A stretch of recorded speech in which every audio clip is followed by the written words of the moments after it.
Basicamente, o que você vai ver aqui nesse corte sou eu lendo Nietzsche, uma das obras principais dele, que é Além do Bem e do Mal. E eu vou te provar por A mais B que não tem como você ser de esquerda e ser nietzschiano. Demorou? Isso é gíria de pirata. Vamos começar. Antes de eu ler esse trecho pra vocês, o que eu acho do Nietzsche, tá? Eu realmente não vejo o Nietzsche como um filósofo, mano. Desculpa, não me matem, mas eu não vejo o cara como um filósofo. Eu gosto de ver ele como um poeta. Eu acho que ele, como poeta, é um grande poeta. Da mesma forma que aquele sul-coreano radicalizado ali na Alemanha, se não me engano, sei lá, o Byung-Chul Han, do Sociedade do Cansaço. Eu acho esse cara aí, mano, um poeta do caralho, mas como filósofo eu acho que ele deixa. Ele peca. Ele peca em ser um filósofo. E eu digo isso, cara, porque eu vejo que a filosofia necessita necessariamente de dialética. Se você não tem uma dialética, se você só tem frases soltas ou pensamentos soltos ali, então, cara, eu acho que você é um poeta, você é um escritor, você é, sei lá, o que você é. Assim, filósofo eu acho complicado, entende? E o Nietzsche é justamente este cara que não tem dialética alguma. Ele não tem dialética. A pegada dele é fazer uma pegada, assim, estilo socrático dos gregos, sabe? Tem outro nome do sistema que ele cria. Ele tem um sistema próprio, sabe, de filosofia. Mas assim, até aí, irmão, ok, você tem um sistema próprio de filosofia, meus parabéns, cara. É legal pra você. Isso não te torna um filósofo. Não te torna um filósofo. Na minha concepção, na minha humilde concepção, tá? E eu acho que quem for nietzschiano, que gosta tanto do Nietzsche, que é um cara extremamente arrogante, não vai se incomodar com a minha arrogância, porque nesse momento eu estou sendo extremamente nietzschiano, tá? Estou tirando Nietzsche como ele gostava de tirar todo mundo. Nietzsche não é um filósofo, Nietzsche é um poeta. Nietzsche é a porra de um poeta, não é um filósofo. O que eu já falei pra vocês em outras lives é que o Nietzsche, ele desenvolve o seu pensamento e ele vai para questões políticas. Não é sempre que ele fala de política, mas tem vezes que ele analisa a sociedade politicamente. Por exemplo, O Anticristo, que é uma obra bem famosa dele, ele já tá velho, quase ficando maluco, que ele pegou sífilis ali, pelo menos acham que foi sífilis, tanto que ele ia no puteiro, pegou sífilis e morreu de loucura contra sífilis, não tinha tratamento na época. E é uma obra que ele tá ali quase ficando maluco. Já uma das últimas obras do cara. E, e no Anticristo ele vai fazer uma análise da sociedade. Ele vai falar que o grande problema da sociedade, da cultura alemã daquela época, e do próprio desenvolvimento ali de uma tentativa de uma democracia liberal e assim por diante, aquilo está em decadência, aquilo é um fracasso por conta do cristianismo. O cristianismo transformou o homem em um ser covarde, em um ser que teme o enfrentamento, em um ser submisso. E ele vai chegar à conclusão de que o socialismo é justamente esse movimento do cristianismo, esse reflexo do cristianismo em transformar essa fraqueza em política. Essa vai ser a análise dele. Em diversos trechos, em diversos momentos, ele fala de socialismo. Até porque na época dele ali estava enfervescendo, né? Marx já tinha escrito Capital em um determinado momento, a Comuna de Paris já tinha acontecido. Então, ele estava vivendo em um momento ali de constante mudança e ele tinha, sim, conhecimento do socialismo, de movimentos socialistas. E ele era radicalmente contra os movimentos socialistas, tá? Mas se fosse só por ser contra, até aí, tudo bem, sabe? Tudo bem, ele era contra, ok.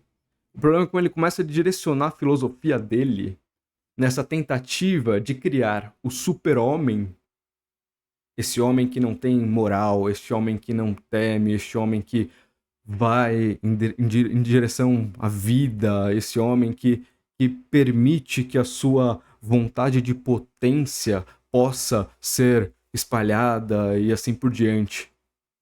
Que ele domine, que ele conquiste. que ele enfrente. O conflito pro Nietzsche é vida. É vitalidade, o conflito, a guerra é vitalidade. E ele vai falar que para existir esse super-homem, que é esse indivíduo, esse homem ideal, né? E, obviamente não tem nada a ver aqui com Marvel e essas porra toda. DC, eu não sei agora o que é. Pra mim é a mesma coisa. Mas não tem nada a ver com super-herói aqui. O super-homem é isso, né? Este homem além desse ser comum. É necessário que na sociedade se desenvolva a aristocracia. E a aristocracia, ele vai fazer uma relação direta com a sociedade grega. As polis gregas. A Grécia Antiga. Que viviam também em guerra. E que tinham ali aquelas castas sociais. Os aristocratas, que eram um homem que era o homem político, era o homem que era livre, e o resto, que eram os escravos. Esses sim tinham que trabalhar. E no caso, o trabalho braçal mesmo daquela época, eram escravos. Eles tinham que trabalhar, eles que tinham que produzir, para que assim pudesse existir esse super-homem. Essa casta elevada. Essa gente que poderia fazer política, que poderia desenvolver o espírito com a arte, com a música e assim por diante. Era nisso que o Nietzsche acreditava. Era assim a sociedade que ele achava que era perfeita. E veja, sempre fazendo apologia à porra da Grécia Antiga. Tá? Sempre, sempre.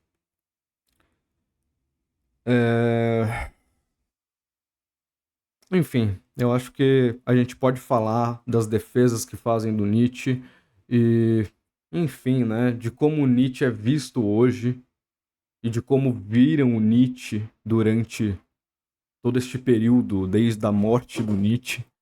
A gente pode falar sobre isso depois. Mas agora a gente vai fazer aí a leiturinha, tá bom? Como eu mostrei pra vocês, aqui ó, Vozes. É uma ótima editora essa, tá? E eu digo isso, tô falando da editora, por que que eu tô falando da editora? Não sei se tá mostrando, né? Por que eu tô falando da editora? Porque assim, um dos argumentos que usam, e agora eu já tô falando antes, mas assim, um dos argumentos que usam é de que a irmã do Nietzsche, que era sim uma nazista, ela era nazista, a irmã do Nietzsche era nazista, ela era casada com um oficial nazista. A irmã do Nietzsche alterou a obra do Nietzsche para que a obra do Nietzsche se encaixasse com o nazismo. E isso de fato aconteceu, tá? Isso de fato aconteceu. Só que, para ela ter alterado, então aquilo já foi publicado alguma vez. E essas editoras de respeito que existem no mercado hoje, tanto nacional quanto internacional, elas foram na porra do original. Por meio de estudos, eles acharam em que parte que a irmã nazista do Nietzsche conseguiu alterar o texto e voltou ao texto original, porque eles tiveram acesso aos originais. E aí que é insano, porque assim, quando você aponta que o Nietzsche era um elitista aristocrático de merda, aí eles falam, não, mas veja bem. A grande questão é porque a irmã do Nietzsche alterou os textos. A irmã do Nietzsche... Então, mano, mas é foda, né? Porque se a irmã do Nietzsche alterou todos os textos, então não existe mais obra nietzschiana. Simplesmente não existe mais obra nietzschiana. Não dá pra ler Nietzsche mais. Não dá pra estudar mais Nietzsche. Porque se você for estudar um Nietzsche pensando que a obra do Nietzsche foi alterada e ninguém conseguiu reverter essa alteração, e aí tudo que você não concorda você fala que é a irmã do Nietzsche, tudo que você concorda você fala que é o Nietzsche, aí fica complicado, né, irmão? Aí é foda. Você tem que se decidir. Ou ela alterou e ninguém mais conseguiu voltar ao original. Dessa forma não existe obra do Nietzsche. Não existe pensamento nietzschiano. Ou simplesmente ela alterou, voltaram pro original. E a obra do Nietzsche é isso aí mesmo. Aceite, tá ligado? Aceite. E se você considera um nietzschiano, pra mim, é você defender o que a gente vai ler agora. Nona parte, o que é aristocrático? Começa com uma pergunta, o título é uma pergunta, tá? O que é aristocrático? O Nietzsche vai explicar pra gente o que é isso, tá bom? Toda nova elevação do tipo homem, entre aspas, foi até hoje obra de uma sociedade aristocrática, e assim sempre será numa sociedade que tem a fé na necessidade de uma profunda diferença do valor de homem a homem, e que para chegar a seu fim necessita da escravidão sob uma ou outra forma. Tá, já começou, já chegou dizendo para que veio aqui o Nietzsche. É isso aí. Sociedade sempre vai ser assim. E se a sociedade realmente vê o valor de homem para homem, ou seja, de indivíduo para indivíduo, se vê que existe diferença de indivíduo para indivíduo, então, meu parceiro, entenda, sempre vai ter escravidão. Seja de um jeito ou de outro, sempre vai ter escravidão. Ele já, martelou isso. Pô! É isso. E agora ele vai começar a desenrolar o pensamento dele. Ele vai explicar isso. Sem o patos da distância que nasce da diferença encarniçada de classes e do constante olhar ao derredor de si e sob si, da casta reinante para os súditos instrumentos do seu constante exercício de mandar e de manter os outros à distância. Não seria possível crescer dali outro misterioso patos, o desejo de ampliar as distâncias dentro da própria alma, o desenvolvimento de estados anímicos, cada vez mais elevados, mais raros, mais vários e mais longínquos. Numa palavra, a elevação do tipo homem, o incessante triunfo do homem sobre si mesmo, entre parênteses, para empregar em sentido supermoral uma fórmula moral, e não se deve fazer ilusões humanitárias acerca da origem de uma sociedade aristocrática, e, portanto, a predisposição da elevação do tipo homem. Esta verdade é dura. Ele começa então fazendo, ao meu entender, ele vai para um ponto de que ele vai desenvolver e que é um dos argumentos utilizados pelos defensores do Nietzsche. Tá? E o que é um dos argumentos? É que o Nietzsche está falando de uma forma metafísica, ao ponto dele estar falando agora de uma elevação da alma espiritual. E essa elevação espiritual é sempre uma questão do homem para o próprio homem, ou seja, de um indivíduo para o próprio indivíduo. Isso não tem relação com o indivíduo, um segundo indivíduo. Não, é uma questão, interior, sabe? Essa vontade de potência, esse pato dessa distância, que ela precisa ser feita dentro de um único sujeito. Esse é um dos argumentos. Só que não termina aqui. Digamos sem hesitação como começou na Terra uma civilização nobre e elevada. Aí ele já vai pra parte política, tá ligado? A parte política eu digo a parte social. Percebe? Ele já... Esse movimento que tenta fazer de proteger, de falar que não é uma questão, enfim, da alma, é filosofia, superação do próprio indivíduo, blá, blá, blá, blá, blá, superação de si mesmo e não sei o quê, isso já cai por terra. Ele já tá falando assim, mano, digamos sem hesitação como começou na Terra uma civilização nobre e elevada. É uma civilização, não é mais uma questão de um único indivíduo aqui. Homens de natureza primitiva, bárbaros no sentido mais terrível da palavra, homens de rapina, com indômita força de vontade, com ardente desejo de dominar, precipitaram-se sobre as raças mais débeis, mais civilizadas, que se ocupam do comércio ou do pastoreio, ou sobre outras civilizações decrépitas que gastam as últimas energias da vida em esplêndidos fogos de artifício do espírito e da corrupção. Ele está falando aqui, é uma civilização que por meio da violência começou a tomar as outras civilizações. Começou a avançar, começou a dominar. Seja ali da galera que cuidava que cuidava da ovelhinha, que cuidava do pasto, ou uma civilização extremamente tosca. Essa civilização que ele está falando começa a dominar as outras. A casta aristocrática foi sempre, em seus começos, a raça bárbara, e sua preponderância deve ser buscada não na força física, mas na força do espírito. Eram os homens mais completos que, em cada degrau, significam bestas mais completas. Então, o que ele quer dizer aqui? No começo, essa civilização se utilizando da força Em outro momento, essa civilização começa não na questão física, mas nessa força de espírito. O próprio espírito deles ficou mais completo. Porque por conta desse conflito, eles começam a meio que elevar, eles começam a falar, em cada degrau ficam bestas mais completas. É como se o homem, essa civilização, ela fosse se completando conforme o conflito fosse acontecendo. E ele vai subindo um degrau, como se fosse de uma elevação mesmo. E veja, é interessante que aqui ele fala assim, são bestas mais completas. Quer dizer que, assim, por mais que ele esteja num caminho de se tornar esse... Enfim, ele não usou o termo super-homem aqui. Mas ele vai se lapidando para um super-homem, ele ainda continua uma besta. Percebe? É como se de toda a barbárie, essa civilização, por meio da violência, por meio da dominação, conseguisse, assim, desenvolver seu espírito. E ir subindo assim cada degrau, saindo dessa posição de sociedade bárbara, de animais, de bestas, de animais. Eles vão ficando, enfim, elevados espiritualmente. A corrupção, indício manifesto que a anarquia ameaça os instintos de que o edifício fundamental das emoções, que se chama vida, se abalou. É diversa segundo o organismo em que se manifesta. Por exemplo, se uma aristocracia, como a da França no século da Revolução, renuncia os seus privilégios com asco sublime e se sacrifica a si mesma no altar de seu exagerado sentimento moral, isto é uma corrupção. É o último ato de uma corrupção secular. Seus membros renunciaram a pouco e... Desculpa. Seus membros renunciaram a pouco às suas prerrogativas feudais para ser funcionários do rei e, por último, meros adornos da corte. O que ele está falando aqui? Essa corrupção não é a corrupção que a gente, enfim, chama hoje, né? Corrupção financeira, enfim, de se comprar. Mas é uma corrupção de espírito.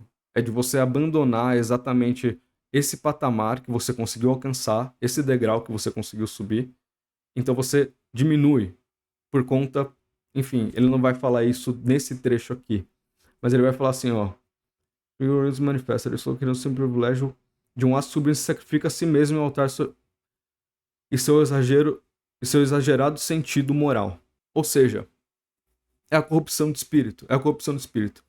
Perfeito. É a corrupção do espírito. Esse altar, você desce um degrau por conta da moralidade. E a moralidade ele vai atribuir posteriormente ou anteriormente, enfim. Eu tô tentando focar só nesse trecho.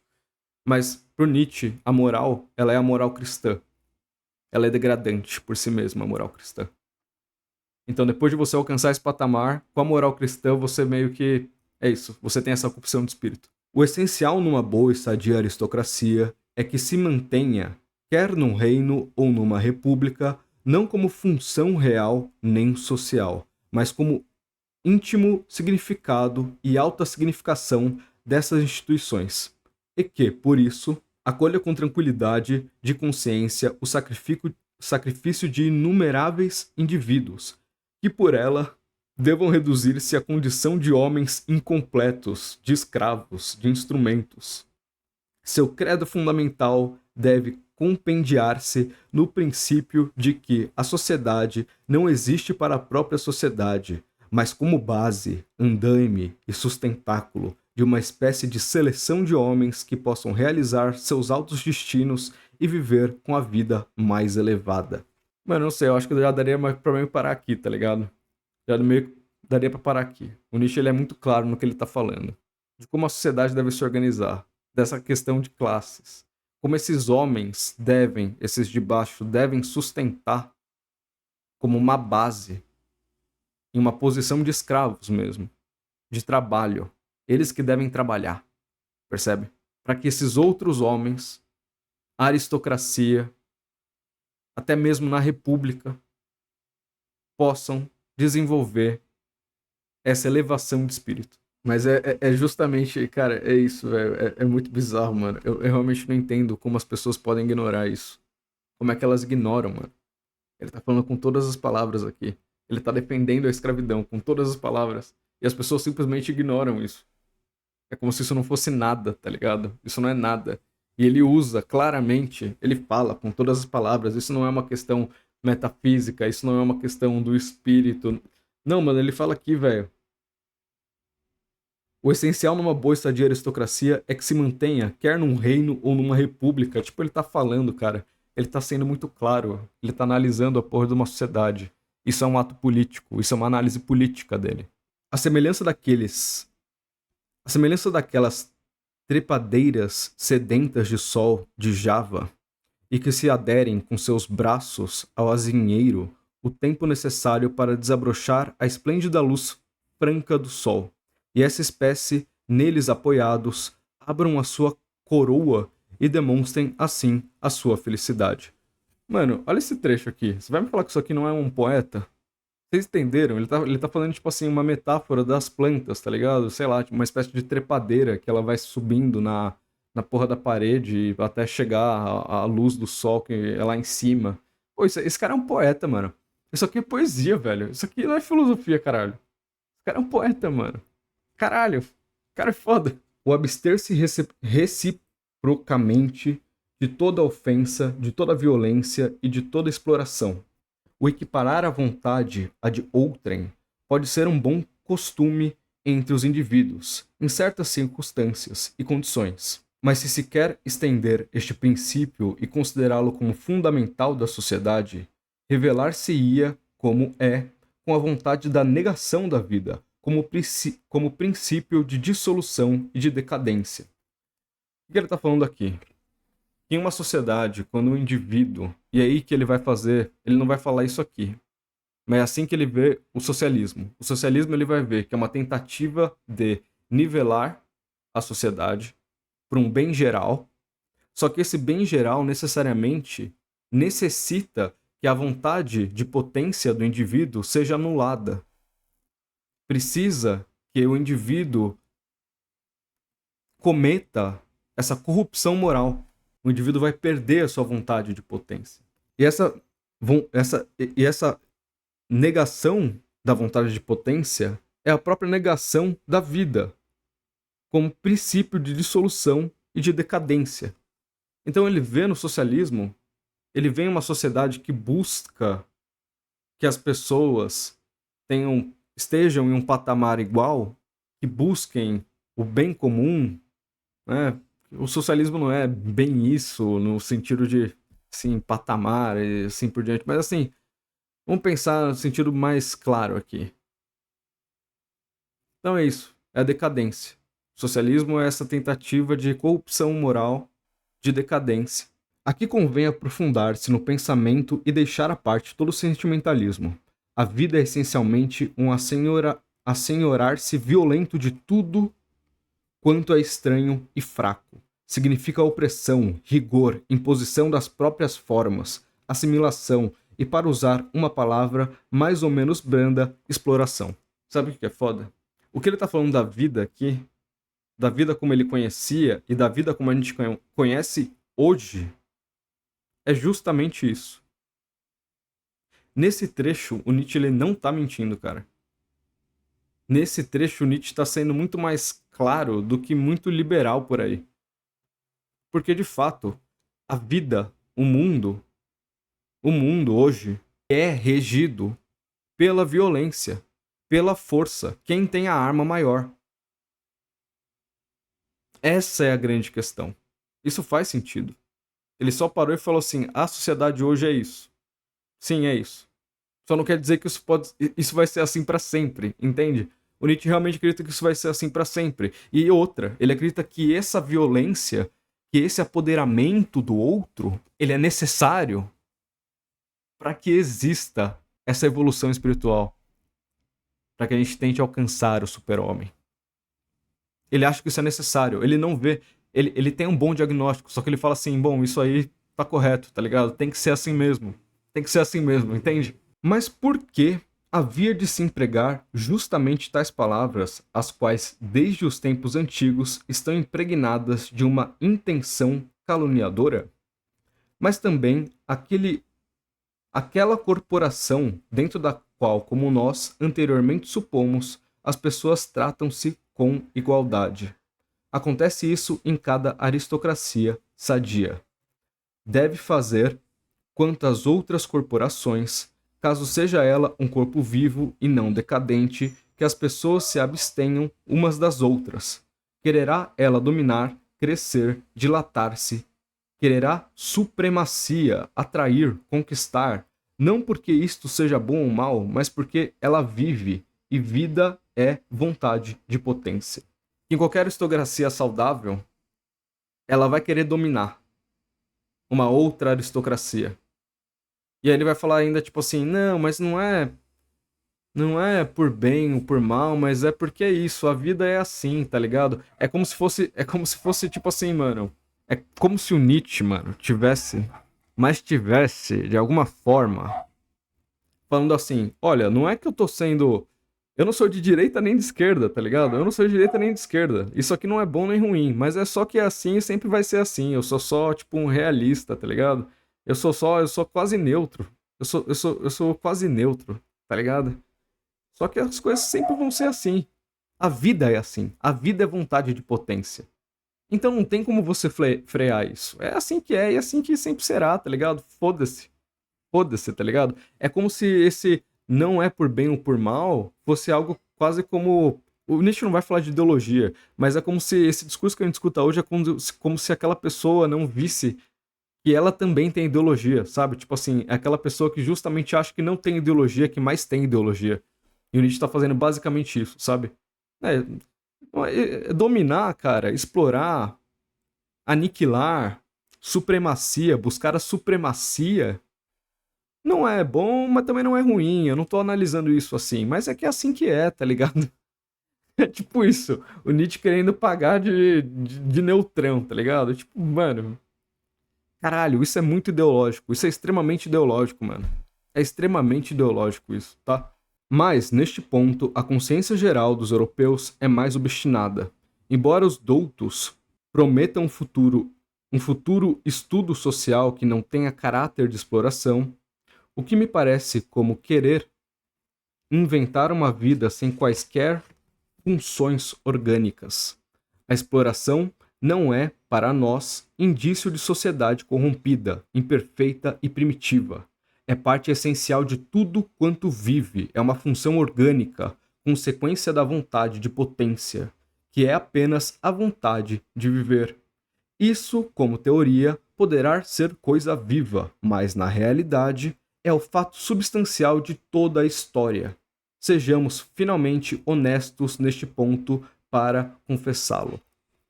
Então é isso. Aqui ele basicamente falou assim, ó, é assim que é, tá ligado? Não me venha vocês, doutores, me falarem que um dia vai existir uma sociedade igualitária. Isso não existe, parem de falar isso. Eu não aguento mais que vocês falem isso. Vamos ser honestos, confessem que vocês também sabem que isso nunca vai existir. Confessem. Vamos ser honestos, pelo menos quanto a isso. Essa sociedade igualitária e justa, isso nunca vai existir. Por quê? Porque isso vai contra a natureza humana. É quase isso. Ele tá quase falando assim sobre... Se eu não me engano, ele até fala isso, né? Ele não fala o termo natureza humana, tá? Mas é o que a gente escuta hoje de natureza humana. A natureza humana é isso. A natureza humana é destruição. A natureza humana é dominação. A natureza humana é má e é isso que a gente tem que entender. E parar de ficar sonhando. A gente só tem que entender que é isso.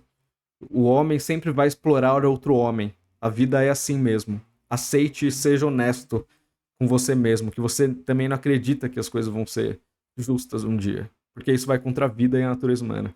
Em minha peregrinação através dos sistemas de moral mais requintados ou mais grosseiros que até agora reinaram e ainda reinam, observei a repetição e a conexão de certos traços característicos e cheguei a descobrir os tipos fundamentais.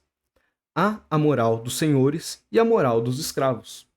E nas civilizações mais elevadas e cruzadas, acharam-se tentativas de conciliação entre ambos sistemas e mais frequentemente uma confusão dos mesmos, efeito de recíprocos equívocos e ainda, às vezes, coexiste um sistema junto ao outro, e tudo isto se observa também nos indivíduos dentro de uma única alma.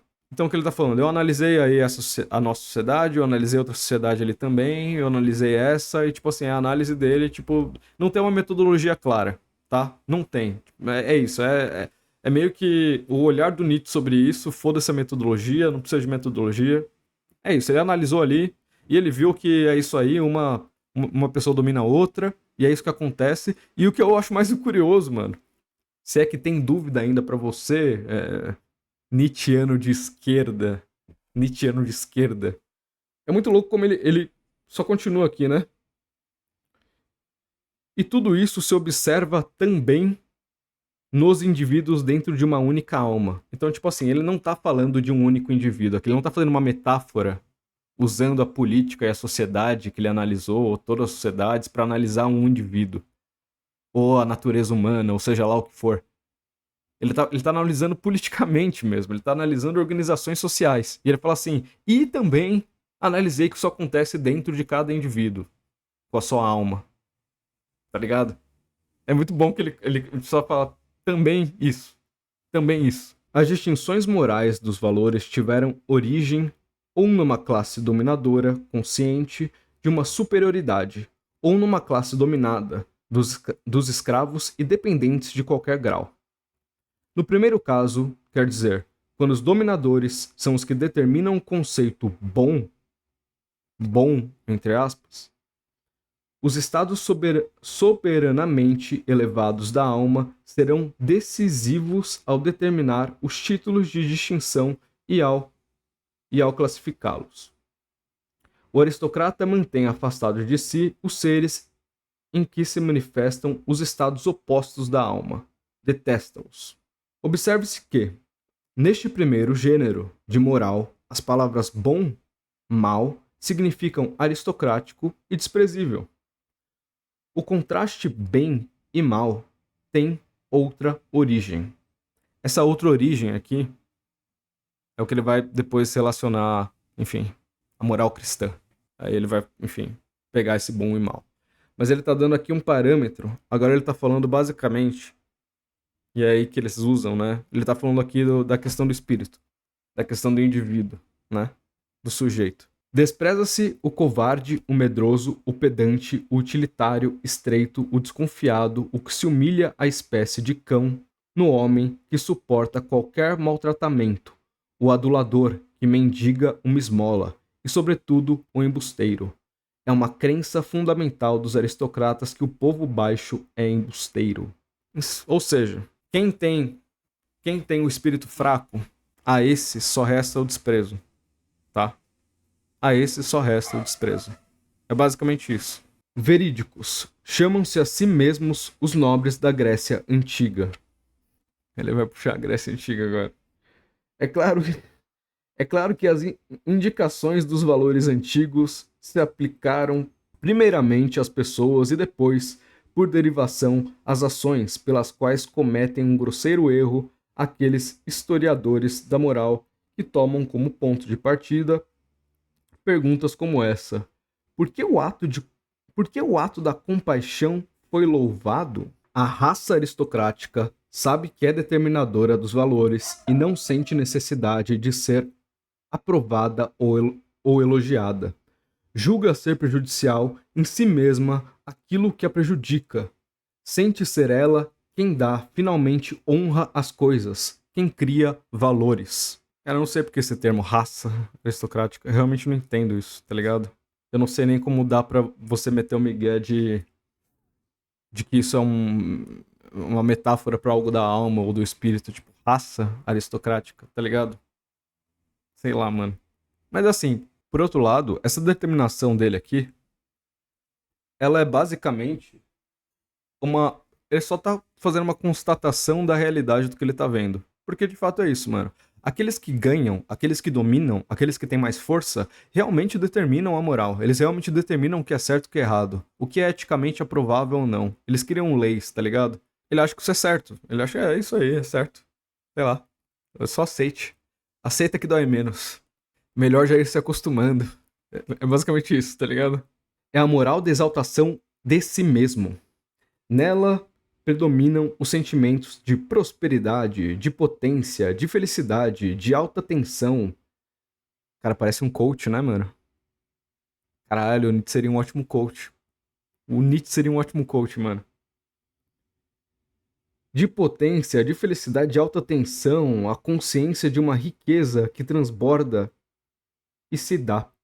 O homem aristocrático socorre o desgraçado, nunca ou quase nunca por compaixão, mas por um estímulo que lhe vem do excesso de sua potência. Olha isso, cara, que loucura.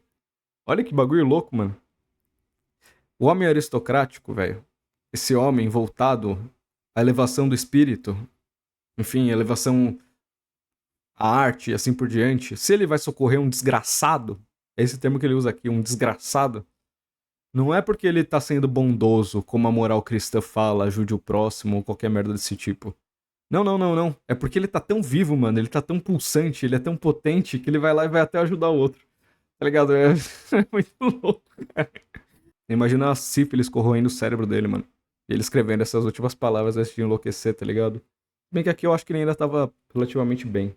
O homem aristocrata honra em si mesmo o poder. Honra também aquele que tem poder em si mesmo, que sabe falar e calar, que exerce com prazer, severidade e dureza contra si e tem veneração diante de tudo que é severo e duro. Nietzsche gosta do duro, caralho. Nietzsche gosta do duro. Mas é isso, o homem aristocrata ele vai venerar tudo que também é tão forte quanto ele, que é, enfim, severo e duro quanto ele, tá ligado? Ele vai, enfim, desenvolver um certo tipo de respeito e sei lá. É basicamente isso, tá? Ele vai honrar a si mesmo e honrará também aquele que tem o poder em si mesmo. O outro que também exerce o poder sobre si mesmo, enfim, vocês entenderam, ele também vai honrar, ele vai respeitar. Homens de tal espécie sentem-se satisfeitos de não terem nascido para a compaixão. Por essa razão, o herói da saga acrescenta, dois pontos e abre aspas. Quem de jovem nunca teve duro o coração, jamais o terá. Ou seja, pau que nasce torto, continua torto. Não sei como é que é aquele ditado. Mija fora da bacia, não sei. Mas é isso que ele tá falando assim, se você nasceu com um coração mole, seu coração vai ser mole pra sempre, não tem jeito, não tem o que fazer. Você nasceu pra ser fraco, tá ligado? Se você tem um espírito fraco, parceiro, você vai ser fraco, tá ligado? É isso. Os homens aristocratas e valentes que de tal modo pensam estão muito longe daquela moral que justamente na compaixão ou na ação para com os outros ou no desinteresting, meteu um inglês aqui. Mentira, não sei o que é isso, cara. Mas tá escrito desinteressante. Vê o distinto da moralidade. A fé em si mesmos, o orgulho de si mesmos, uma versão ingênita, irônica e altruísta constitui a moral aristocrática, assim como também um leve desprezo diante de todo sentimento e do coração bom. São os poderosos os que sabem honrar. Esta é sua arte, seu reino criativo, a profunda veneração, a antiguidade e a origem, a fé e a preocupação em favor dos antepassados e o ódio ao que provém do povo. Caralho. Nossa senhora. Cara, eu não lembrava, cara, tão sinistro assim, velho. Ou tipo, cara, que sei lá, tô meio chocado, na verdade.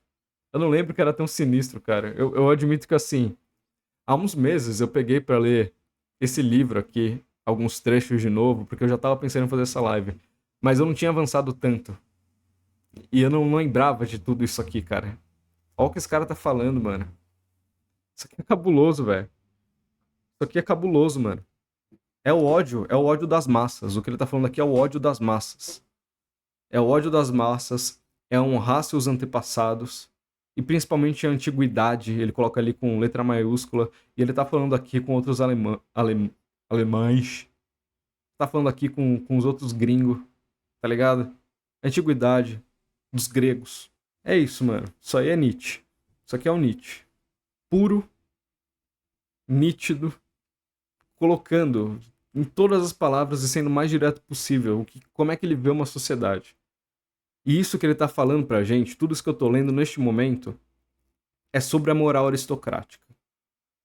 É o que a moral aristocrática deve, como deve agir, como deve pensar, como deve ser para se diferenciar da moral do escravo, tá?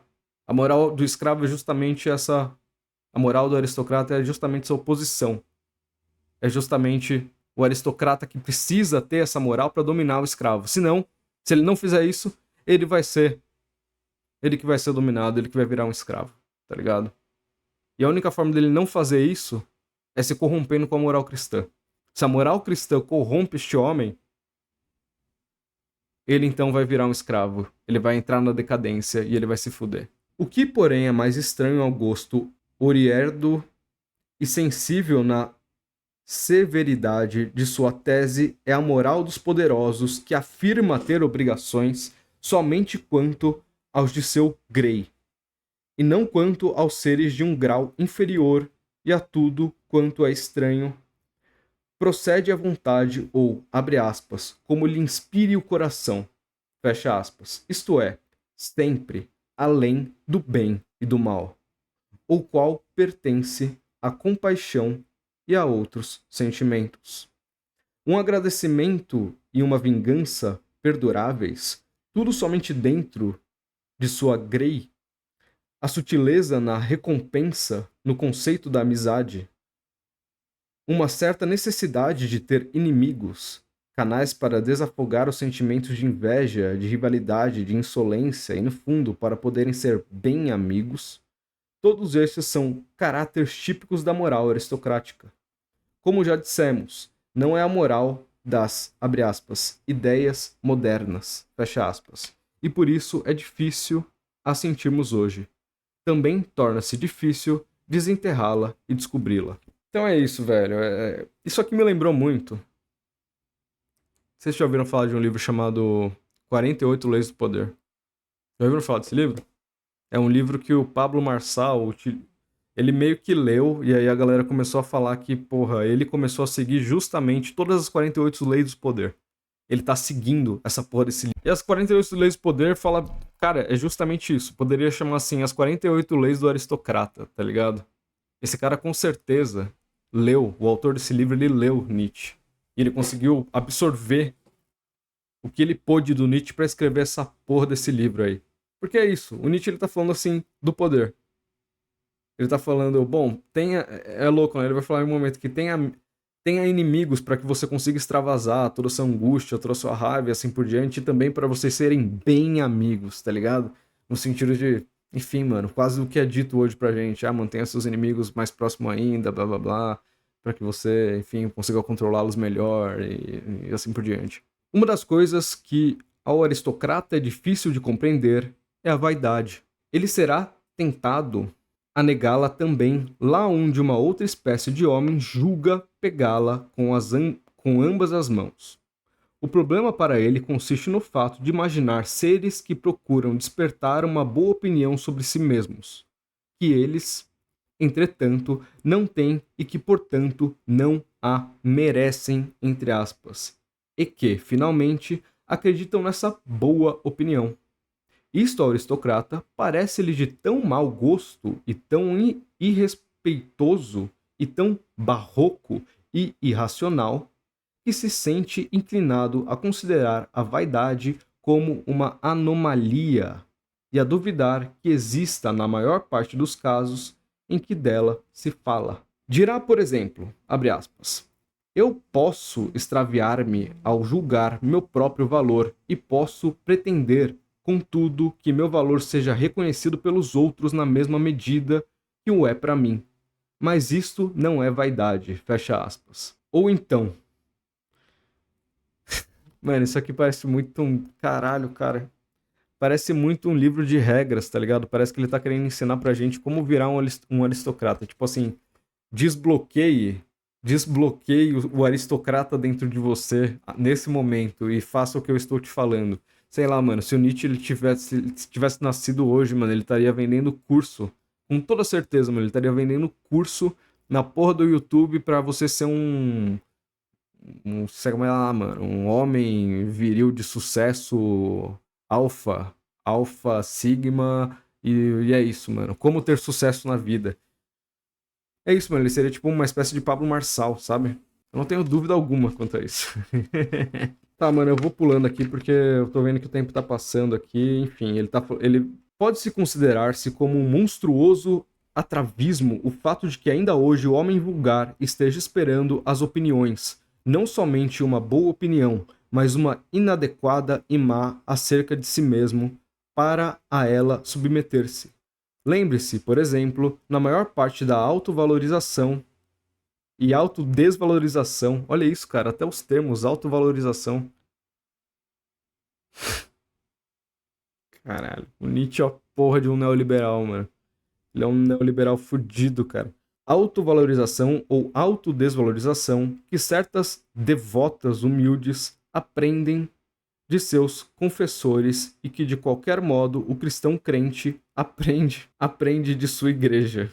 Aí, ó, até alfinetou os crentes. Não, mas se fosse hoje ele não poderia alfinetar os crentes. Se ele alfinetasse os crentes, ele estaria fudido, eu acho. Que aí ele não teria crescido. Que o Pablo Marçal cresceu justamente por conta dos crentes. Aí ele teria que tirar esse trecho da fala dele, tá ligado? Teria que falar que é culpa. Aí ele teria que ser mais direto. Isso é culpa do comunismo. Isso é culpa da cultura woke. Cultura woke tá fudendo com a gente, galera. Meu Deus do céu, vocês não percebem? Quando vocês estão falando com algum amigo de vocês e você quer saber a opinião dele sobre algo que você fez, isso aí é um vacilo seu. É isso que ele tá falando aqui. Isso aqui é um vacilo seu. Porque a partir do momento que você escuta a opinião daquela pessoa, seja boa ou ruim, você vai se submeter a ela. E você não tem que fazer isso. Ao menos que você seja um escravo, né? Mas eu não quero que você seja um escravo. Vem comigo que você vai ser um aristocrata. Vem comigo, vem. Realmente, graças à lenta marcha da democracia, ou como se disséssemos, graças à lentidão do cruzamento entre as raças dominadas e as raças escravizadas.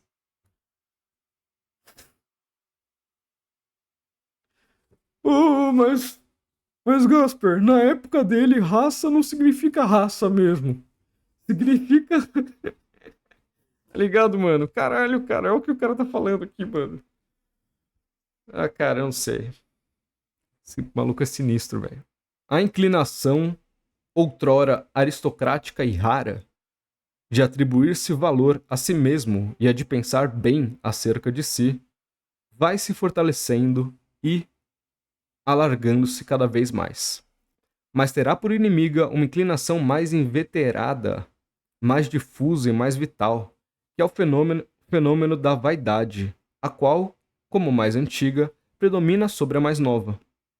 O homem vaidoso goza nos louvores muito além das perspectivas de sua utilidade e do mesmo modo muito além do verdadeiro e do falso. Assim como ele sofre, sente-se mal em cada mau julgamento, sente submetido aos dois sentimentos, vindo daquele antigo instinto de submissão. Tá falando que a vaidade não é uma coisa boa, é basicamente isso que ele quer falar. A vaidade é ruim, gente. A vaidade é ruim porque isso está diretamente ligado ao seu sentimento de submissão. Porque a vaidade necessita necessariamente de uma outra pessoa reafirmando aquilo que você acha de você mesmo. Então, eu me acho bonito. Aí se eu sou um cara vaidoso, eu quero que o outro me ache bonito também pra ele reafirmar isso. Isso é vaidade. Aí o Nietzsche tá falando assim, só que essa sua vaidade aí, meu parceiro, isso aí é coisa de um instinto fracote dentro de você. Tá? É fracote você querer saber a opinião do outro pra reafirmar o que você já acha de si mesmo. Tá ligado? O Nietzsche, ele é meio que tem uma visão de mundo como se esse animal social que nós somos animais sociais, tá ligado? A gente precisa do outro pra simplesmente existir. Se a gente hoje é o que a gente é como identidade nossa, é porque tem um outro falando pra gente que a gente é isso. Tem um outro confirmando, tá ligado? Se não tiver o outro confirmando, então a gente tá tendo, sei lá, mano. Até mesmo num surto psicótico, né, mano? Você vê no outro também sinais do que você quer encontrar. Eu ia falar que você tá louco, né? Mas é isso. Nem mesmo quando um cara ele tá com problemas sérios, cara, na psique dele, ele precisa até do outro pra conseguir validar aquele discurso que passa na cabeça dele que define ele como pessoa, sabe? Enfim, mano, o Nietzsche ele nega tudo isso, tá ligado? Ele fala assim, não, não, porque você... É isso, mano, só falta ele falar assim, porque você tem que ir pro meio da montanha lá e é isso, ficar comendo mato, velho. Ficar comendo mato e ficar... Sei lá, mano. Sei o que o cara faz no meio do mato. Ficar batendo punheta pra árvore. É isso que você tem que fazer, cara, que aí você vai ser um grande aristocrata, tá ligado? Os aristocratas fazem isso. É isso, cara. Sei lá, é sinistro. É sinistro. Como viver em sociedade e não e não contar com a interpelação do outro.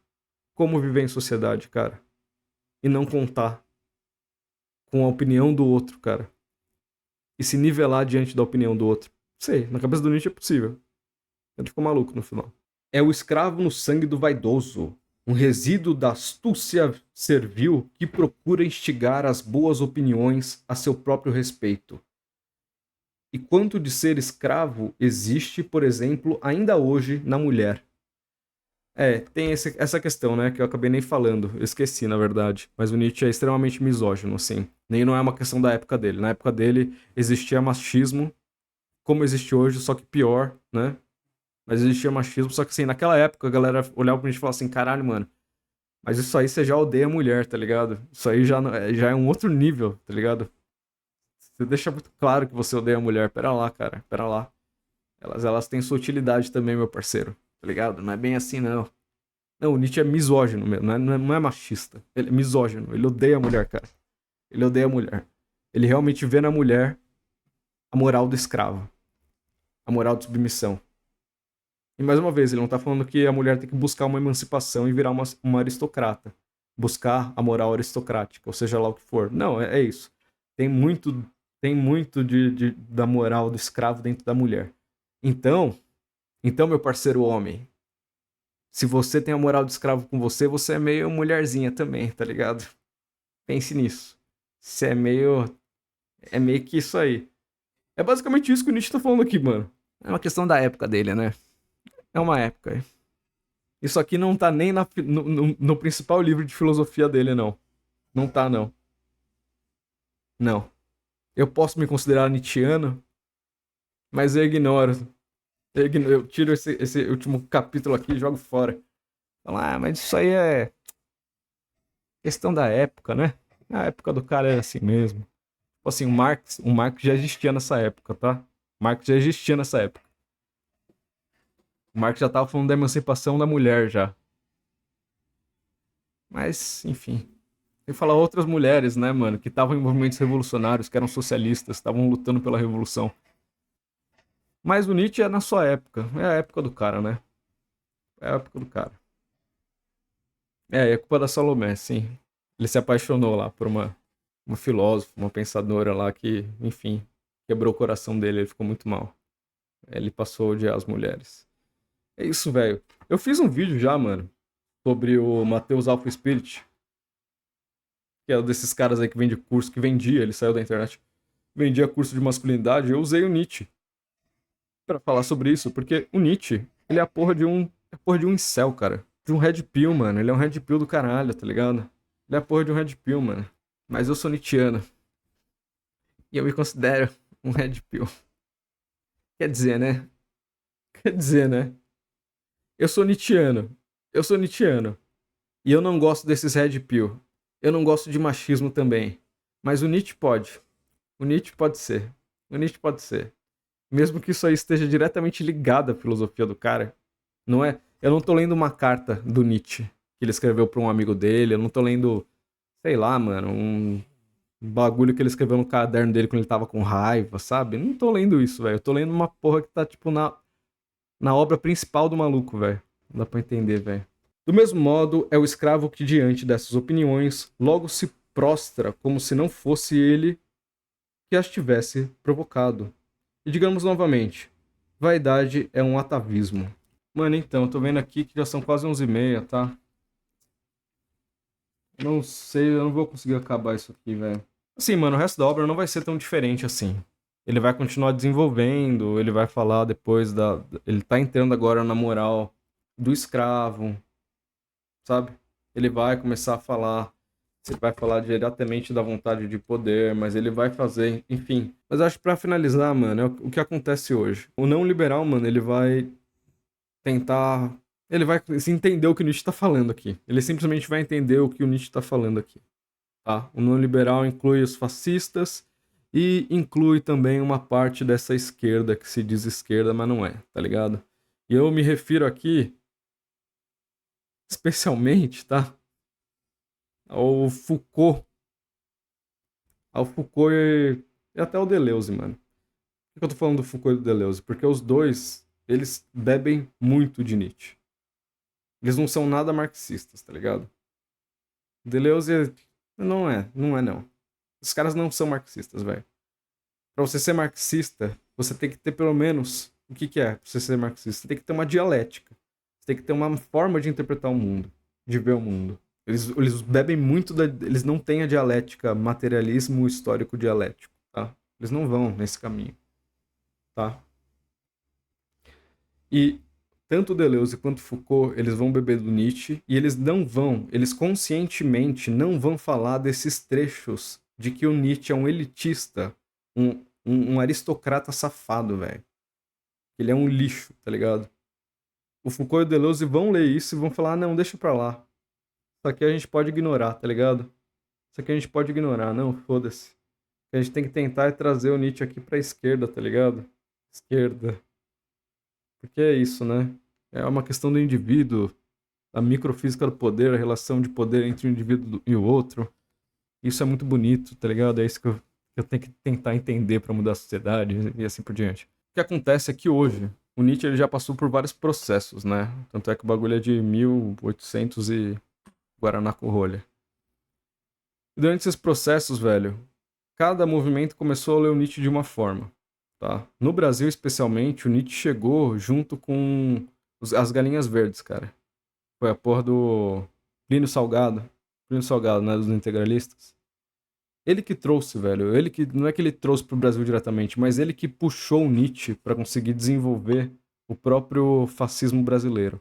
E aí passaram por outras fases, e hoje a fase que a gente tem do Nietzsche, que é aquela Viviane Mosé, não sei se é assim pronuncia o nome dela, mas é uma, sei lá, poeta, filósofa, não sei o que ela é. Qual que é a brisa dela?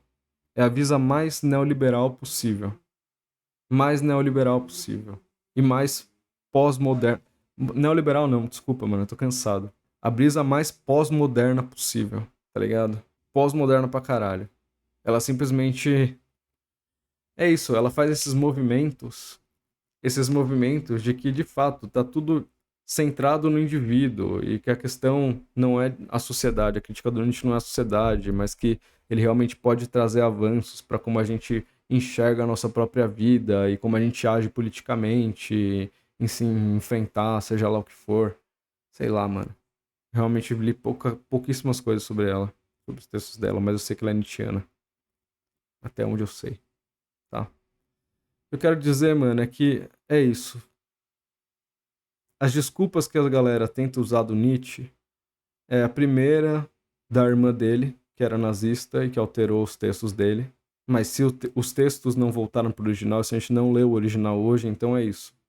Então não existe obra nietzschiana, tá ligado? Mas na realidade a gente tá lendo, só que é o original. A irmã dele não precisou alterar essa parte, provavelmente. Tá? Mas ela realmente alterou algumas coisas, mas já foi desalterada. Tá? Então é isso, ou não existe obra nietzschiana, ou é isso aí mesmo, e ele tá só dando uma de otário, tá ligado? Tá só dando uma de mongo, de não querer assumir que o Nietzsche pensa essas coisas. Enfim, mano, eu realmente não entendo até hoje como é que alguém de esquerda se considera nietzschiano. Pra mim isso não faz o menor sentido. Não faz o menor sentido, tá ligado? A filosofia dele é baseada na defesa da escravidão, na opressão e que tá tudo certo.